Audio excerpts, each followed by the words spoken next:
Hey guys, how are you? Here this week with Jason Raimondi from Jason's Exotic Reptiles.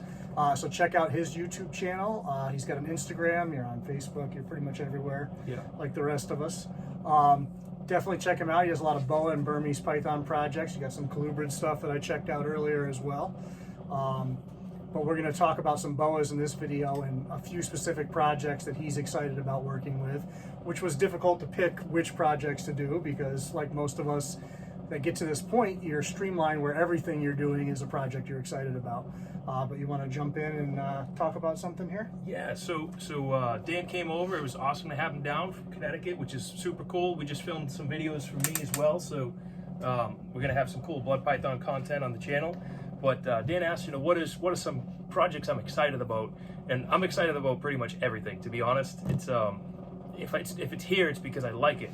But something, we decided let's pick the top three. So, which was hard to do. But the one that I'm real excited about personally is my couple Peruvian projects. So these are Peruvian true redtail boas.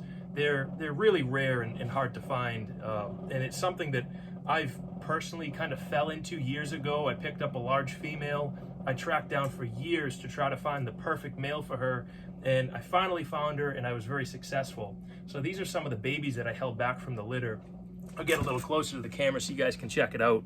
And it's just something that draws me to the Peruvians over the other snakes like the Guyanas or the Surinames.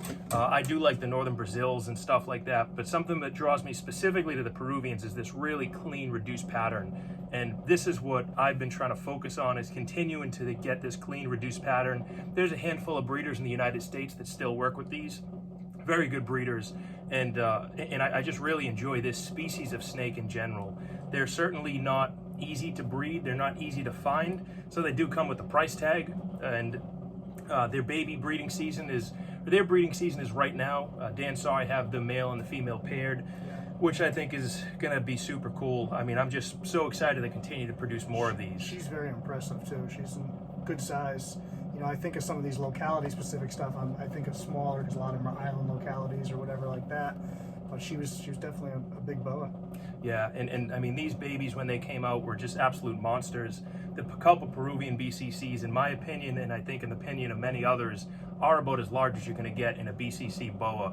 There's obviously exceptions, but on average, I feel like these are some of the ones that continue to grow larger. And Dan and I had a conversation about that, kind of species of snakes in general getting smaller in captivity. These things are true monsters, and that female, as you saw, was probably it. Big head on her, everything. So this is a 2018 Pucallpa Peruvian female from Pucallpa, Peru. There's also Iquitos Peruvians, which are very similar, but in my opinion, they don't get as large. And I do have some Iquitos. I do think that the Pucallpas are superior with the clean, just really beautiful patterns on these. Now, I wonder too, looking at that with localities that do get larger and smaller, I wonder if there's some secret to why they're smaller in captivity within that, if we knew a little bit more about the stuff. The things that I find interesting now is there's so limited research that's been done on all this kind of stuff. So we're learning so much. We didn't really get into it earlier, but with like the Burmese pythons, I don't know if you saw the testing they're doing down in Florida and how they found out that they actually genetically change when they eat a meal. Wow. So their genetic code changes in order to enlarge their organs to perform that function, and the code changes back after 2 weeks. So it's really wild stuff that we don't think about. We just think about, we know their body changes to their metabolism and everything, but they're actually changing their genetic code in order to digest the meal, which is like wild. Nothing really does that we're aware of. Yeah, I think the whole thing is just amazing. But yeah, those Pucallpa Peruvians are certainly one of my favorite species and one of the boas that I'm most excited to work with. Yeah, I like the cleanness. I like that, being into the bloods and liking locality stuff and liking, just quality line bred stuff. I appreciate just clean, and they're very sharp too. Like the contrast is good. Yeah. I'm a big contrast person. That's always my favorite thing in anything that I work with is good contrast. Yep. It's cool to have multiple colors or pattern, whatever, but if it doesn't work together and really stand out, I don't like it as much. That I like. Yeah, no, so that's kind of I don't want to say it's my number one, but it might be my number one project that I just really want to focus a lot of time in. If somebody said you had to pick one project tomorrow, that might be it, just because the rarity of it. and how unique they are, and it's kind of unique to me, where I fell into it and I just spent so much time trying to track down the perfect male, and I finally got the male, and that's what I produced. So I'm pretty proud of that one. Now, do you plan on, because you said there's only a limited number of people that are doing it, do you guys kind of work as a network at all to try to get some genetic diversity as much as you can within a small population, or? So with that's a good question, but it's boa community in general is it's a wild ride from what I've seen. It's fairly split. It's something that I'm not sure I enjoy 100%, to be 100% forward and honest. It would be nice to think that we could all work together and enjoy each other and continue to grow together as a group, but I feel like it's so divided. It's kind of these people that know it all, or these, I guess we'll leave it at that. It's a very divided community. You did a video at some point on the different types of keepers or whatever it was, or the social media ones, and that's definitely true. And there's every community has its, really wonderful and accommodating people, and the black sheep, and this group and that group, and it's tough, especially with all the legislation we face. We really need to be together as much as we can, and we're just not. Yeah. We're all guilty of it at some point. We talk about it, we want it, but at the same time, we've all been that person that's chewed somebody out where it was warranted, but still maybe we could have. I mean, technically, better. I just did it in this video where I'm saying, we're divided. I would like to be universally joined so we can continue to grow, but it seems like there's just people that don't want that. They're just so eager to put others down and so eager to tell you're doing this wrong, and they don't do it in a constructive way. They just want to, it's like they just want to flex their muscles and say, you're bad, you're wrong, you're an idiot, you're doing it wrong, can't believe you did this, instead of helping people out, helping people learn. I want constructive criticism always. I want you to come at me and tell me you could do this better. Doesn't mean I'm going to change what I'm doing, but at least it's going to help me think, and maybe I do learn something that I didn't realize, because we all experience different things in keeping. I think over the years, I've learned things hands-on that if I read it in a book, I'd read that's not the right way to do it, but I found it works with, this particular species for whatever reason. So I guess with that, let's want to go to the second one. Yeah, let's all right. So this one's not necessarily a new thing, but it's one of those projects that I've worked for a long time to try to make personally, and I just didn't want to buy it. And it's a Moonglow Boa. It's one of those snakes that I always lusted over. I wanted it so badly, but I just kind of refused. And I'm going to be gentle with this girl because she just ate a large meal. So I won't do my normal hand movements like you guys usually see. But this is a Moonglow Boa, and she's a 2017. She'll likely breed for me this upcoming season, and she's just a gorgeous snake. Just something about a Moonglow. I remember, 15 years ago, I was trying to make this boa, and I could have bought it, but they were crazy priced at the time, and I just did not want to spend the money on it. It was more of a challenge to try to make it than to actually just have it. And now that I have it, I'm real excited about continuing to breed them. So now that I have visible Moonglows, I'm looking forward to just making them brighter, whiter, cleaner. And this to me was like the original white snake. So a lot of people, they don't like the snake because it's this kind of just patternless boa as they get older. She does have a pattern. It's just difficult to see on the camera. Maybe I'll move a little closer, see if it can pick it up. Now, when she goes into shed, can you see pattern more or less? Does it change at all? Like with my dark Sumatran stuff, you can't see the pattern normally, but then they go into shed and all of a sudden you can see it. Is there anything like that happens with them? Or is it just not really there? So there's no, as babies, they're really this almost like translucent white, and they have this chalk white pattern. And it's just a really beautiful snake. As they grow, they start to yellow out a little bit. And I've found there's really no way to stop the yellowing out. But I don't mind it. I mean, I just think the snake as a whole is just an awesome, incredible animal that I'm just super excited to own and proud that I produced it. And I've tried to hit it for years with possible hets just because I refused to buy it. I just didn't want to do it. It was a project. It was something that I was excited about. And now that I have it, I'm excited to make more. So I find these as one of my top projects coming up over the next couple years. Even though I've made them and I've sold them, these continue to be one of the snakes that I love to see in the litter when they come out. That's my my T positive albino ivory. Was the same thing with my bloods. I refused to buy one. I had to make it myself, and that was the female I was telling you about when we were talking about ultrasounding. It took me 3 years of trying to breed her before she finally gave me a clutch, and I finally got what I was after.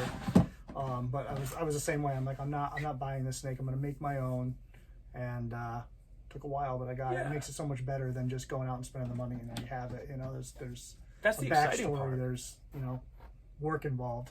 It's to me, that's the exciting part of breeding itself, is trying to make something that you've wanted, that you've seen, and you've said, like, I don't know, just the chase of the project, the thrill of looking in that bin or cutting open those eggs and did I get what I was trying to make? The disappointment after years of trying to make it and not hitting that target. I've tried to make these for years, and the odds just were not in my favor. And then when I finally did it, I said, like, I don't care if somebody offered me 20 grand for the snake. I want it so badly. I'm so proud I produced it. It's mine. Yeah. And that's kind of part of why I pick my holdbacks too. Some of my holdbacks aren't the nicest snakes. It's just the snake that I wanted so badly. Yep. So maybe the next one? Yeah, what do we got there? This one looks really cool, so I'm excited to see this one. So this is kind of a newer project of mine. Not newer to the market in general, but it's something that I was a little hesitant at first.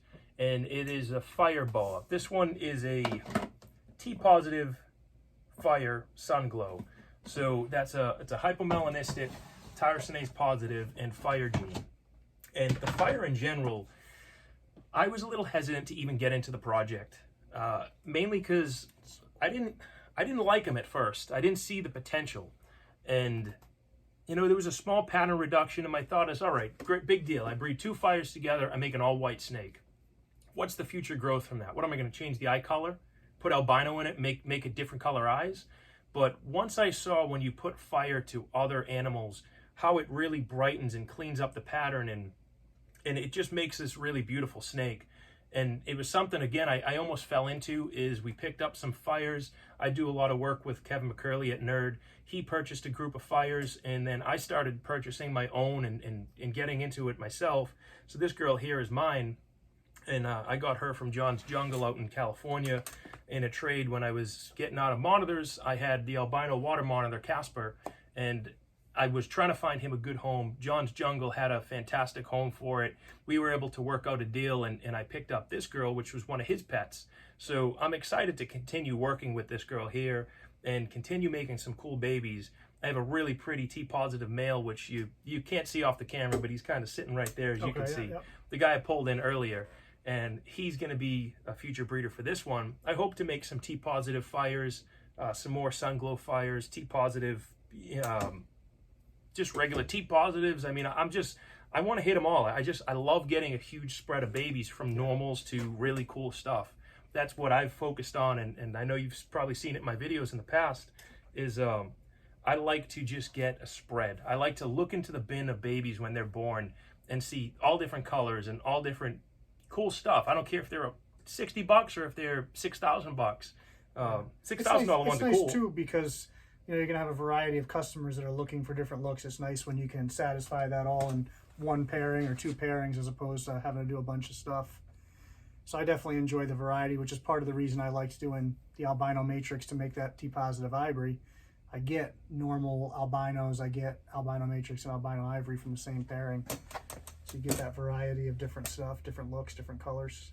Yeah, so I mean, that's what keeps me going in breeding in general. And I've just taken a liking to boa constrictors, and we just made a video for my channel, which Dan's gonna talk on some blood pythons, what gets him going on blood pythons. To me, just there's something about a boa constrictor that just I enjoy. They're this active, somewhat active snake. They have a cool body shape, a cool head shape, and I just love everything about them.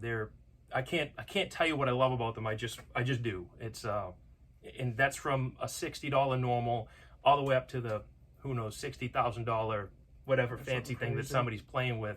I just think the boa species in general is awesome. Yeah, I like the look of them. I've kept very little over the years. Like I said, I have the one that's at my house now, that albino female. But that one right there that you have, I really like that a lot. That's a cool look, cool combination of stuff. I like T-positive pretty much anything anyway. It doesn't really matter the species. I just seem to really enjoy T-positive albino, which is funny because a lot of people crap on T-positive stuff. Not, it's not a true albino or this and that, but I like it I remember seeing the caramel retics when those first came out. I thought those were one of the coolest snakes I've ever seen. I still think they're cool. Yep. I like that stuff, that subtle changes. It's not a complete overhaul of the animal. It's just a little bit different than, your normal wild type. And things I'd like to do with T-positive is just start doing some IMG boas into that. Just taking, I don't know, playing with it, seeing what happens. It's just seems like a cool project. I really like the T-positive stuff as well because it holds some of that color. It doesn't wipe it all out. And to me, that's important. Why I like T-positive, maybe a little more than albinos, although it's hard to beat a nice albino and a nice sun glow, T-negative. In my opinion, I like them all. We could go through the room and I could tell you this one's my favorite snake in every snake I open. People always want to know that. They always want to know what's your favorite snake, and it's hard. It's hard to pick a favorite of a species, let alone a favorite in the overall collection, because you like this snake because it has a super awesome personality. This one's got the contrast. This one's got a cool whatever it is. There's so many different criteria that you really don't have one snake that encompasses everything always. Yeah. I mean, even just, I have a motley that you can see. You guys, again, you can't see it off camera, but there's a motley in front of us, and it's just a $100 to $200 baby snake, but it's one of my favorites. I love it. I will always try to put motley in everything I can because I think it's just super cool, and it doesn't matter about price to me. I like what I like, and every snake is my favorite snake to me. So. I've produced blood pythons that are worth upwards of $1,500. The one that everybody loves is Ron Burgundy, who's just essentially a wild type. It's just quality lineage, but that's the one that pops, that everybody sees and instantly likes. And I can't argue with him because I like him too. Obviously, that's why I held him back. But it's kind of cool that I enjoy lineage projects where you're just trying to perfect a look that was already there. I wish more people would focus on that stuff because one, there's endless work there. You can keep going generations and keep trying to build and build and build. Yep.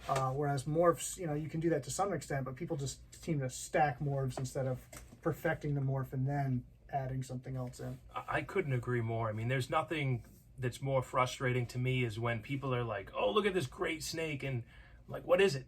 I don't know. It's 5 genes. Great, you get 5 genes in there, but none of them work together or they're not complementing each other. They're just this mudded mess. And then they say, well, think of the breeding potential. And I'm like, well, great, I can make more of those that are this mudded mess.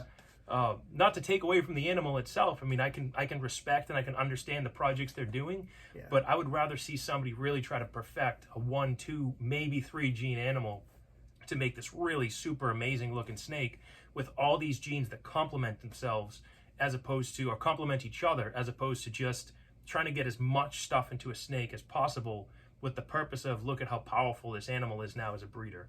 That's one of those things, and obviously you've spent a fair amount of time at Nerd. Kevin has an eye with his ball python projects where he mixes stuff together and he gets it to pop and work together. He's got some stuff that I saw up there maybe like 6 months ago that had hatched out that was just crazy looking. Yep. And I forget what it is because I'm not a ball python person, but I wish I could remember. But it was just wild, like the way the colors and the popping, the contrast, it was just really amazing. And so I appreciate that where you're going for a quality look. Yeah. I mean, look at his lemon pastel stuff. He still gets good money for that. And that's a snake that most people are selling for $30-$40 and he's still killing it and he can't make enough of them, Yeah. People want it. It's crazy, but the money itself and the snakes comes from how much you can stuff into it. And I see this change in mindset of keepers where a lot of them are going more towards the quality as opposed to how much you can fit in there. Where you could have, a $300 snake or a $700 snake, and they're still a 1 gene animal. Yeah. And I hope people appreciate the difference in that price range is that sometimes you get what you pay for. Yep. And that's one of those things that I like seeing as well, like you're saying, is people focusing on, we all get into different projects and whatever, but you have that project that you're known for and that's your bread and butter, and, you're trying to make the best of whatever that is, within a species or within whatever. I like seeing that more and more people are focused on that. That's the best way to get your name out there, is to be the guy or the girl in something specific. It's fun to dabble, and, I definitely do. You definitely do. We have, like I said, you got some bluebird projects. I have, my Australian pythons, but my bloods and short tails, that's where, I want to focus. Yours is your Burmese and boas, Yeah, it's just, it's what I like. It's what I'm going to stick with, and I'm in my own bubble doing what I want to do. hopefully people appreciate it. Right. I know you are as well. Kind Yeah. of doing what makes you happy. Absolutely. All right. Well, we will cut that short. Those are the ones we were going to show you guys off. I'll get this uploaded today at some point. And then don't forget to check out Jason's channel, Jason's Exotic Reptiles. It's right on the shirt there, right? So Yeah, it's right on the nice shirt. and easy. If you can't hear me, you can read. And check that out. Check out his Instagram page and follow his projects because there's a lot of cool stuff here for sure. We'll see you guys. Awesome. Thanks, Dan. Thank you.